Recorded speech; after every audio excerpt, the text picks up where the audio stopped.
দিয়ে যাচ্ছি, একটু কষ্ট হচ্ছে নেচারকে ছেড়ে যেতে, এইরকম সুন্দর একটা জঙ্গলের ভেতরে জায়গাকে ছেড়ে যেতে। আবার কোনো দিন আসবো, অবশ্যই আসবো ভবিষ্যতে।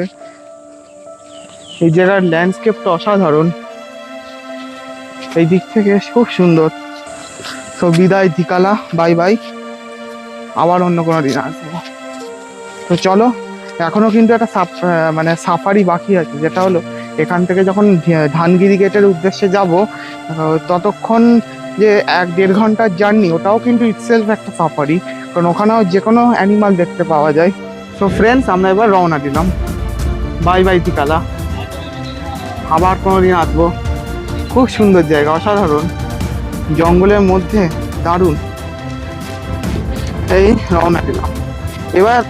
এই যে যাত্রাটা, এটাও কিন্তু একটা সাফারি, যে কোনো সময় দেখা হয়ে যেতে পারে যে কোনো বন্য পশুর সাথে।